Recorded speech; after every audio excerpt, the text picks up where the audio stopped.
The UN is holding a climate conference, the UN climate talks in Peru, and Kyle Ash is down there with Greenpeace International. Greenpeace.org is the website. And Kyle, welcome to the program. Hi, Tom. Thanks for having me. Thanks for joining us. So you're there in Peru. How's the conference going? What's going on? I mean, this is an existential threat. We're looking at the possible extinction of the human race. Is that being discussed at all? I don't think it's been put in such dire terms. That's one of the reasons we're here, is to try and shine a light on the problem a little bit more. I think that a lot of delegates come to Peru to this climate conference thinking of it as a step towards Paris. But obviously we can make some very important decisions here. And I think we will. I mean, overall, the attitude is pretty positive. Mm-hmm. The main things they need to discuss basically and determine is what will be in the Paris Agreement, what are some criteria for countries' intended contributions, as in what commitments will they make that will be included in the Paris Agreement, how can we assess all of them so that they're using the same criteria. Yeah. And then the third topic, of course, is closing the gap on the fact that the 2020 targets are so weak, to try and figure out how to deal with that. Right. So the Paris Accord, or the Paris meeting, is going to be basically about 4 or 5 months from now, isn't it? Isn't it March of 2016 or 2015? It's the next year, actually. So this is the annual climate conference. Right, but next year starts in 3 weeks. November next year, yeah. So it's going to be in November of next year. The specific dates on the UN website typically starts around the first week of December or last week of November. Oh, okay. So it's basically a year from now. For some reason, I had it stuck in my head that it was happening in the spring. So are they writing? What might be stuck in your head is because the U.S. had said that they would put down their 2025 target by March. I see. But they already did it, as you know, in a joint statement with China. Right.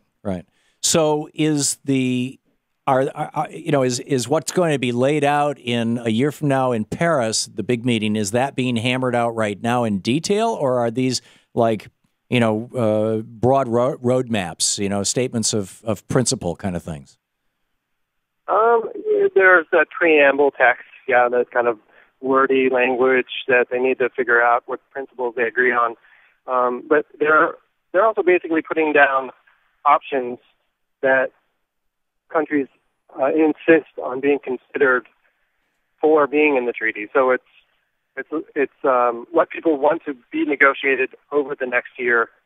So you're seeing different proposals on what should be in the treaty on measuring emission targets and things like that. Right. So Are there any negotiated over the next year? Any conspicuous heroes or bad guys here? Are there any countries that are really aggressively working toward a climate solution, and any countries who are aggressively trying to obstruct that movement? There's none that stick out as being obstacles that haven't typically been. We have some ongoing problems, like the U.S. Very insistent on not having the most important parts of the Paris Agreement being legally binding, so that, for instance, the mitigation commitments, the commitments to reduce carbon pollution would not be in the part of the agreement that's legally binding. Obviously, that's problematic. Right. But a lot of countries have been sort of hiding behind that. They'd be perfectly happy to have that be the case, because then there's less pressure on them to do that, to achieve those targets at home. But on the other hand, Greenpeace very much supports the 2025 end date, which is the U.S. position. So we're helping the U.S. push for that 2025 date as being the target for the post-2020 pollution targets. Many countries want to have it be further out. Sure. We don't want to lock in low ambition. Right. That's marvelous. That's absolutely marvelous. Yeah. Kyle Ash with Greenpeace.org. Anything that we're missing here, Kyle? There's a lot to talk about. I think that the short-term issues are very problematic. Closing the gap. We're talking about a 2015 treaty with 2025 targets. Right. What we have on the table already for 2020 is clearly not enough. And they need to figure out how to deal with that. And one of the ways they can deal with it is by reducing fossil fuel subsidies, basically taking away bad policies. Yeah. So hopefully we'll have some good signals on that here in Lima. That would be great, particularly if it came from the UN and then went to the U.S. Senate and House, although, given the recent elections, I'm not optimistic about that. But who knows? Who knows?